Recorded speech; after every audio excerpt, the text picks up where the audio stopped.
বিধাননগরে ভাঙা হচ্ছে ফুটপাতের ওপর বেআইনি দোকান। মুখ্যমন্ত্রীর নির্দেশের পর সক্রিয় পুলিশ। বিধাননগর দক্ষিণে 16 নম্বর কেবি ব্লকে ভাঙা হচ্ছে দোকান।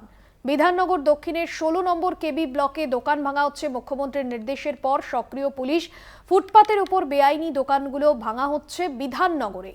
বিধাননগরে ফুটপাতের উপর বেআইনি দোকান ভাঙা হচ্ছে মুখ্যমন্ত্রীর নির্দেশের পরে। আজ থেকে সক্রিয় পুলিশ প্রশাসন এবং বিধাননগর পৌর নিগমকেও কিন্তু যথেষ্টই কড়া বার্তা দিয়েছেন। গতকাল পুরো বৈঠকে মুখ্যমন্ত্রী এবং পুরো আধিকারিকদের কড়া বার্তা দেওয়া হয়েছে এবং সেখানেই 16 নম্বর কেবি ব্লকে ভাঙা হচ্ছে দোকান। দেবপম সরকার রয়েছেন প্রতিনিধি ফোন লাইনে। দেবপম, কি জানা যাচ্ছে? দেখো ভাষণে গতকাল মমতা বন্দ্যোপাধ্যায়ের যে নির্দেশিকা বা যে ভর্ৎসনা বিধাননগর পৌর নিগম করেছে, সেই তারপরেই আমরা দেখলাম যে বিধাননগর কমিশনারেট পুলিশ বিভিন্ন থানার তারা তৎপরতার সাথে ফুটপাত দখল করে যারা ধরে ব্যবসা চালাচ্ছে সেই দখল মুক্ত করার জন্য অভিযানে নেমেছে।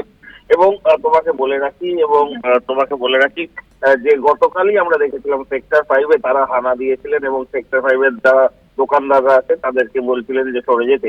কিন্তু আজকে সকাল থেকে যে চিত্র দেখা গেল, প্রপার যে সল্ট লেক অর্থাৎ বিধাননগরের যে প্রপার যে সল্ট লেক এরিয়া, সেই সল্ট লেক এরিয়ায় বিভিন্ন থানায় তার অফিসাররা তারা বিভিন্ন জায়গায় এসে যেখানে ফুটপাথ এনক্রোচমেন্ট রয়েছে সেই এনক্রোচমেন্ট ভেঙে দেয় এবং যাদেরকে কয়েকজনকে সময় দেওয়া হয়েছে যে যাদের এস্টাবলিশমেন্ট একটু কিছুটা বড় করে ফেলেছে তাদেরকে সময় দিয়েছে তারা যাতে সরে যায়।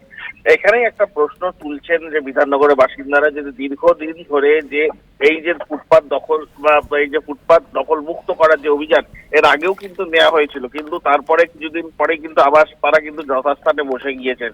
তো স্থানীয় মদত না পেলে এই ব্যবসাদাররা কখনোই এরকম ভাবে তারা বসতে পারে না। কিন্তু গতকাল মুখ্যমন্ত্রী মমতা বন্দ্যোপাধ্যায় নবান্নের সভাঘরে যেভাবে ভর্ৎসনা করেছেন বিধাননগর পৌর নিগমকে, সেখানে দাঁড়িয়ে এই যে অভিযান তারা মনে করছে যদি বিধাননগরকে যদি সত্যি ফুটপাত মুক্ত যদি করা যায় তাহলে খুব ভালো হয়। এবং পাশাপাশি সেক্টর 5-এ তুমি জানো সেক্টর 5-এ বহু আইটি কর্মীরা প্রত্যেকদিন তারা চাকরি করতে আসেন এবং তাদের একটা খাবার সংস্থা হচ্ছে বিভিন্ন ফুটপাতের যে হোটেল বা রেস্তোরাঁ গুলো আছে সেইখানেতে তারা খান। তো সেই তাদেরকে জন্য যদি একটা বিকল্প একটা কোনো ফুড পার্ক তৈরি করে দেওয়া হয় এবং সেখানেতে তারা বসবে, সেটা দিয়েও কিন্তু ইতিমধ্যেই ভাবনা চিন্তা শুরু করেছে। কিন্তু এখনো পর্যন্ত যেটা আপডেট আমরা সকাল থেকে দেখতে পেলাম, বিভিন্ন জায়গায় গিয়ে বিধাননগর পুলিশের কর্মীরা তারা দোকান কিন্তু ভেঙে দিচ্ছে বা যাদের সরিয়ে দেওয়ার কিন্তু অনুরোধ জানাচ্ছে। একদম ধন্যবাদ দেবপম।